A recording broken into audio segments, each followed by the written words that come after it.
Hello. ସକାଳୁ ସକାଳୁ ଉଠିକି ମୁଁ ସିଧା ଚାଲିଲି ମୋ ଘରକୁ। କାହିଁକି ନା କାଲି ହେଉଛି ସରସ୍ୱତୀ ପୂଜା। ଆଉ ଆମ ଘରେ ଦୀର୍ଘ 30 ବର୍ଷ ହେଲାଣି ମାଙ୍କର ପୂଜା ହୁଏ।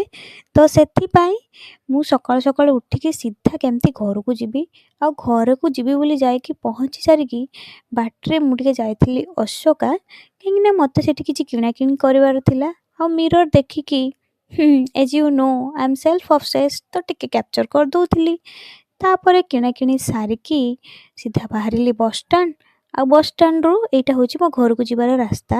ତ ଯେଉଁମାନେ ଏଇଟା କ'ଣ ଜାଣିଛନ୍ତି ସେମାନେ ନିହାତି କମେଣ୍ଟ କରି ଜଣେଇବେ।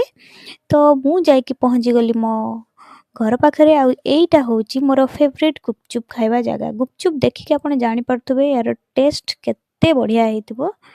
ତ ଏଇଟା ହେଉଛି ମୋ ଫେଭରେଟ୍ ଗୁପଚୁପ୍ ଖାଇବା ଜାଗା। ତାପରେ ଗୁପଚୁପ୍ ଟିକେ ଖାଇଦେଇକି ସିଧା ବାହାରିଲି ଘରକୁ।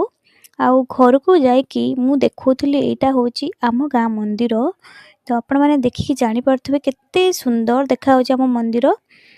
ତ ତାପରେ ମୁଁ ସନ୍ଧ୍ୟାରେ ଯାଇଥିଲି ମାର୍କେଟ। ମାର୍କେଟରେ ବି ଯାଇକି ପୁଣି ଗୁପଚୁପ୍ ଖାଇଥିଲି, ବାକି ମୁଁ କ୍ୟାପଚର୍ ହିଁ କରିନି। ତ ଗୁପଚୁପ୍ ଖାଇକି ଆଉ ଯାହା ଟିକେ କିଣାକିଣି କରିବାର ଥିଲା ସାରିକି ସିଧା ଫେରିଲି ଘରକୁ। ରହିଲି ଟାଟା, ଗୁଡ୍ ନାଇଟ୍।